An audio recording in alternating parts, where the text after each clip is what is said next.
বহু মানুষের চরম আত্মত্যাগের ফল হিসেবে আজকে এই নতুন বাংলাদেশে আমরা দাঁড়িয়ে আছি।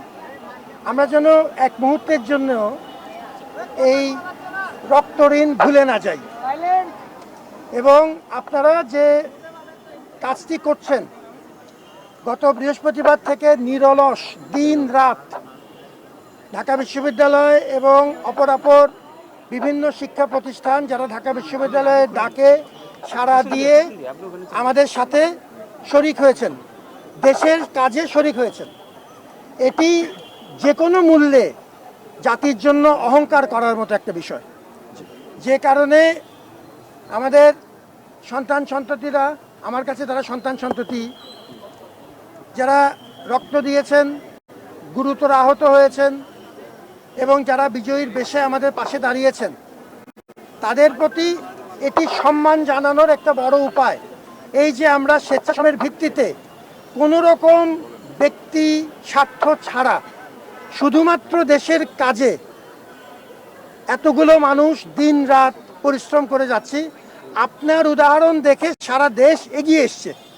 আমাদের ডাকে সাড়া দিয়ে যারা এগিয়ে এসছেন, সাধারণ মানুষ, ব্যবসায়ী, শ্রমজীবী, ছাত্র, শিক্ষক, জনতা, সবাই, শিশু কিশোর, সবাই আমাদের এই উদাহরণে, আপনারা যে উদাহরণ তৈরি করেছেন, তারা তাতে অনুপ্রাণিত হয়ে আমাদেরকে বিশ্বাস করে সাড়া দিয়েছে। এর চাইতে বড় আনন্দের ব্যাপার আমাদের জন্য খুব বেশি জাতি হিসাবে ঘটে না। আমরা যেটা চাই যে আমরা যে কোনো উপায়ে এই স্বেচ্ছাশ্রমের যে সংস্কৃতি আমরা তৈরি করলাম, আপনি তৈরি করেছেন, সেটি আমরা আনুষ্ঠানিক রূপ দিতে চাই। সারা বছর আমাদের পড়াশোনার পাশাপাশি এই স্বেচ্ছাশ্রমের ভিত্তিতে মানুষের সেবা করার কোনো না কোনো উপলক্ষ আমরা জিইয়ে রাখতে চাই। আরেকটা বিষয় হচ্ছে, আমি ব্যক্তিগত ঋণ স্বীকার করতে খুব সচেতন থাকি। আমি তো আজকে এখানে আছি, আগামীকালকে মাটির নিচে। ঋণ যেন আমরা স্বীকার করি। আপনাদের অকুণ্ঠ সমর্থন, বিশেষ করে আমার ছাত্রছাত্রীদের অকুণ্ঠ সমর্থন, লিয়াজো কমিটি থেকে আরম্ভ করে সমন্বয়করা, সাধারণ ছাত্রছাত্রীরা, যারা এই সুযোগটি আমাদের জন্য তৈরি করে দিয়েছেন, দেশের জন্য একটু ভালো কিছু করার যদ্দূর পারি, এবং সেই সুযোগে আমাকেও শরিক করার জন্য আমি জানি আপনারা কি পরিমাণ উদয়স্ত পরিশ্রম করেছেন। আমি এতটুকু বলতে পারি, আমি অত্যন্ত সাধারণ মানুষ, আমার অনেক ত্রুটি বিচ্যুতি আছে। আমি এই কথাটা সবসময় বলি এবং এটা আমি আন্তরিকভাবে বিশ্বাস করি। আমি যেহেতু ফেরেশতাও না, শয়তানও না, অতএব মানুষ হিসাবে আমার অনেক ত্রুটি বিচ্যুতি আছে। কিন্তু যেটি আমি আপনাকে কথা দেই, সেটি হচ্ছে আমি আপনার সাথে থেকে আপ্রাণ পরিশ্রম করতে রাজি আছি, আন্তরিকতার সাথে আপনাদের পাশে থাকতে রাজি আছি। আমি কোনো রকম লম্বা পরিকল্পনা নিয়ে পদ আঁকড়ে থাকার কোনো মানসিকতা নিয়ে আসিনি। আপনারা একটা উদ্যোগ নিয়েছেন, আমাকে বিশ্বাস করে দেখেছেন। আমি যদ্দূর পারি আমার ক্ষুদ্র জ্ঞানে, ক্ষুদ্র সামর্থ্যে, ক্ষুদ্র অভিজ্ঞতায় আপনার পাশে দাঁড়াতে চাই। আমার দায়িত্ব যখন শেষ হবে, আমি ফিরে আমার শিক্ষকতায় ফিরে যাব। আপনারা একটা ভালো কাজ করছেন, আমরা এই ভালো কাজটা আনুষ্ঠানিকভাবেও জিইয়ে রাখতে চাই এবং যে কোনো সময় কোনো পরামর্শ দিলে আমি সেটা যদ্দূর সম্ভব আমি আপনার কথা শুনতে চাই এবং সেই পরামর্শ অনুযায়ী কাজ করতে চাই। এটা আমি বিশ্ববিদ্যালয়ে জাস্ট 2 ঘন্টা আগে এসেছি এবং আমি মনে করেছি যে আপনাদেরকে দেখে না গেলে আমার একটা অতৃপ্তি থেকে যাবে প্রথম দিনে। সেজন্য আমি চাই যে আমাদের মধ্যে এই যোগাযোগটা আনুষ্ঠানিক এবং অনানুষ্ঠানিক দুভাবেই যেন আমরা সারাক্ষণ এই যোগাযোগটা রাখতে পারি। ভালো থাকুন বাবারা, আমি আপনার জন্য দোয়া করি, আপনারা আমার জন্য দোয়া করবেন। আচ্ছা স্যারকে একটু, স্যার আপনার উদ্দেশ্যে আমাদের কিছু কথা আছে, 1 মিনিট শুধু। আচ্ছা স্যারের উদ্দেশ্যে আমাদের আসলে কিছু কথা আছে। এই কথাগুলো হচ্ছে ঢাকা বিশ্ববিদ্যালয়ের শিক্ষার্থী হিসেবে। স্যার, বাংলাদেশ রাষ্ট্রটির একদম গুরুত্বপূর্ণ একটি সময়, 1971-এর পরে সবচেয়ে গুরুত্বপূর্ণ একটি সময় ঢাকা বিশ্ববিদ্যালয়ের মাননীয় উপাচার্য হিসেবে দায়িত্ব নিয়েছেন। আমরা বিশ্বাস করি পুরো বাংলাদেশে, ঢাকা বিশ্ববিদ্যালয় সহ পুরো বাংলাদেশের এই মুহূর্তে ঢাকা বিশ্ববিদ্যালয়ের মাননীয় উপাচার্য স্যারের কাছে প্রত্যাশার যে পারদ সেটি আসলে অনেক বেশি। আমরা বিশ্বাস করি যে এই জায়গা থেকে স্যারের আসলে এমন একটি সময় স্যার এসেছেন যখন স্যারের এই ঢাকা বিশ্ববিদ্যালয়কে নিয়ে কিছু করে দেখানোর সময় হয়েছে। পুরো বাংলাদেশ এই মুহূর্তে পুরো বাংলাদেশ এবং বাংলাদেশের অন্যান্য বিশ্ববিদ্যালয় শিক্ষা প্রতিষ্ঠানগুলো ঢাকা বিশ্ববিদ্যালয়ের দিকে তাকিয়ে আছে এই মুহূর্তে। তো সেই জায়গা থেকে আবারও 1971 সালের পরে ঢাকা বিশ্ববিদ্যালয় যেভাবে পথ দেখাবে বাংলাদেশ সেভাবে পথ দেখবে। এই জায়গা থেকে স্যারের কাছে আমাদের যে প্রত্যাশা, যে বিশ্ববিদ্যালয়গুলো এতদিন 16 বছরের ফ্যাসিস্ট আমল থেকে শুরু করে এর পূর্বে যেভাবে রাজনীতির যে অসৎ চর্চা, সেই চর্চার এক একটি আতুর ঘর হয়ে থাকতো, ঢাকা বিশ্ববিদ্যালয় যেন সেই বাধা থেকে ছিন্ন করে নিজেকে বের করে নিয়ে আসতে পারে।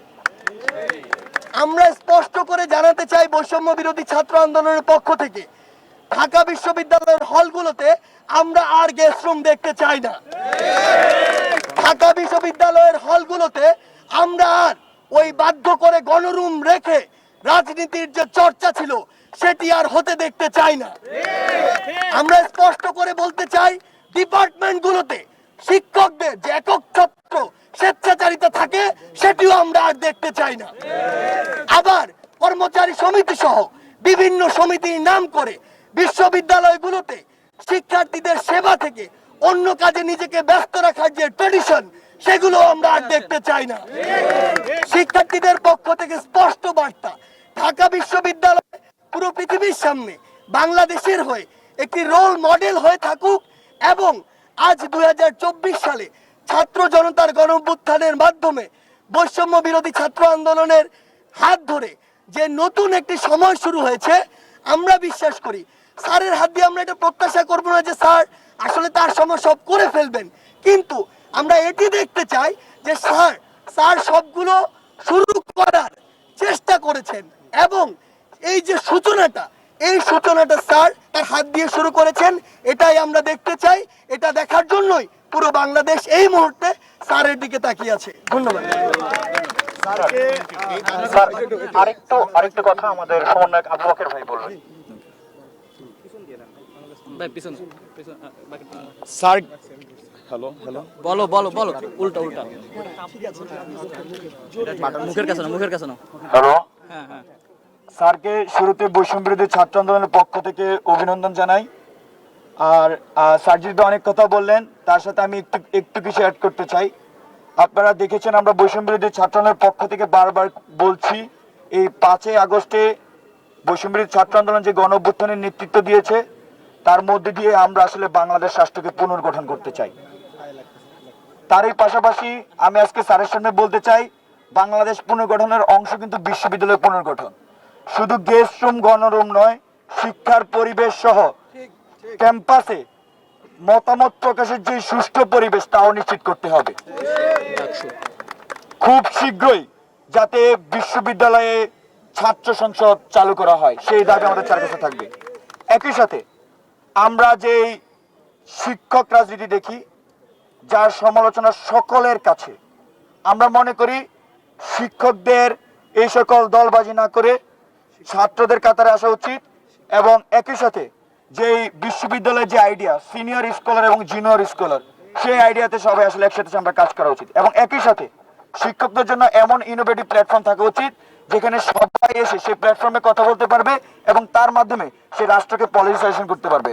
নট আসলে দলীয় বা দলকানা বা এক মুখ্য আচরণ করবে। তো স্যারের কাছে এই প্রত্যাশাগুলো আমাদের থাকবে।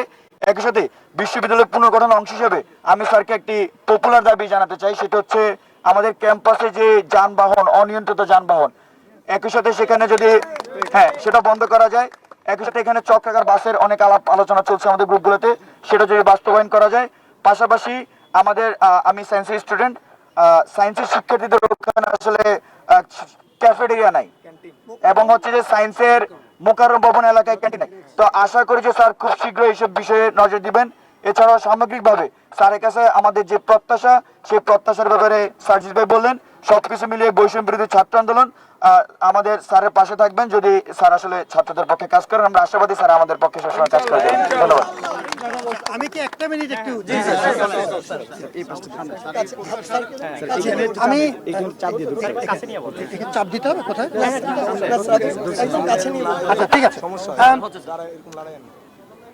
যে দাবিগুলো নিয়ে আমরা কথা বললাম, এটা নিয়ে তো কোনো বিতর্ক থাকার সুযোগ নেই। ঢাকা বিশ্ববিদ্যালয় পরিবারে কেউ যদি বলে যে আমি গণরুম চাই, এটা তো একটা অস্বাভাবিক কথা। জি স্যার। আমার যেটা সীমাবদ্ধতা, এবং আমি যে কথাটি বললাম যে আমি আমার তরফ থেকে চেষ্টা কোনো ত্রুটি থাকবে না। এর বেশিরভাগের জন্য আমার একটা কালেকটিভ অ্যাকশন দরকার, আমার পুরো টিমটা দরকার, প্রতিনিয়ত আপনার সাথে আমার কথা বলা দরকার। সেটি প্ল্যাটফর্মটা কি হবে, আমি ছাত্রদের সাথে নিয়মিত কথা বলতে চাই কোনো না কোনোভাবে। এটা যদি খুব গোছানো না হয় না হোক, আনুষ্ঠানিক না হয় না হোক, একটু আসলাম, একটু কথা বললাম, প্রত্যেক দিন 10 মিনিট 5 মিনিট কথা বললাম, কিছু কংক্রিট পরামর্শ যেগুলো আসছে, যেগুলো আমি চট করে করতে পারি চট করে করব, এই পরামর্শগুলো আমার দরকার। যেগুলো বড় মাপের কাজ, শিক্ষক রাজনীতির প্রশ্ন, ছাত্র রাজনীতির প্রশ্ন, যেগুলো আমরা বৃহত্তর সমাজ এবং রাষ্ট্রের বিষয়টার দিকে দেখতে হবে, সেটা দিয়ে দেখতে চাই। আমাদের ছাত্র সংসদ চালু করার যে ব্যাপারটা, আমি প্রথমেই বলেছি যে কোনো না কোনো একটা প্ল্যাটফর্ম আমাদের খুবই দরকার। আমাদের ছাত্রদের, আমি খুবই আগ্রহী তাদের মতো করে রাজনীতি হবে আমাদের ছাত্রদেরকে নিয়ে। আমার পড়াশোনার পরিবেশ, আমার কাগজ কলমের প্রয়োজন, এটা নিয়ে আমার রাজনীতি। আমি বৃহত্তর পরিসরে কে কি করলো, কার স্বার্থ রক্ষিত হলো, এটা নিয়ে তো আমার রাজনীতি হতে পারে না। ঠিক ঠিক ঠিক। তো আমি আমার পরিসরে যেটা, আমার যেসব কার্যকর মেকানিজম আছে, সেগুলোকে ধীরে ধীরে আমি খুবই আগ্রহী আপনাদের সাথে প্রতি স্তরে কথা বলে বলে একটু একটু করে এগুনো। আমরা যদি খুব বেশি পারফেকশনের দিকে নাও যেতে পারি, এই মুহূর্তে যদি আমি 100 ভাগ করতে নাও পারি, আমি যদি 60 ভাগ দিয়ে শুরু করি, 70 ভাগ দিয়ে শুরু করি, আমি যেটি করব, আমি অচিরেই আপনাদেরকে সংবাদ পাঠাবো। আপনাদের কোনো না কোনো একটা প্ল্যাটফর্মে আমরা যেন নিয়মিতভাবে, যে 5-7 জন 7 জন 10 জন নিয়ে আমরা যেন নিয়মিত একটু কথা বলতে পারি। এটার জন্য আপনাদের পরামর্শ দরকার আমার, যে কিভাবে করলে সুবিধা হয়। আমার টিমটা এর মধ্যে আসুক। আমরা প্রত্যেক প্রথম দিকে আমরা প্রতি 3 দিনে একবার করে বসতে চাই। ধন্যবাদ। শুরু করলাম যতদূর হয়, তারপর আস্তে আস্তে যাবো। হলের ব্যাপারে আমি আপনার সাথে পুরোপুরি একমত। হলগুলিতে যদি আমরা ন্যায্যতার ভিত্তিতে এবং মেরিটের ভিত্তিতে শুরু করি, তারপরে আমরা গণরুমের যে বিষয়টা, গণরুমের ওই কালচার কখনো থাকবে না।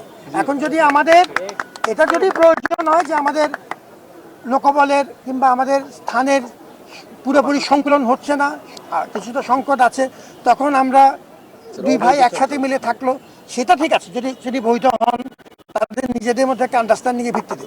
কিন্তু গণরুম বলে যে নিপীড়নের সংস্কৃতি, সেটি থাকবে। সেটার জন্য যা প্রয়োজন, সেটার জন্য হ্যাঁ, আমরা কথা বলবো। আপনারা আসেন, আমরা কথা বলি, এবং আপনার সাহায্য দরকার। এগুলো জি স্যার, অবশ্যই স্যার। আমরা ভালো থাকুন, অনেক ধন্যবাদ। থ্যাংক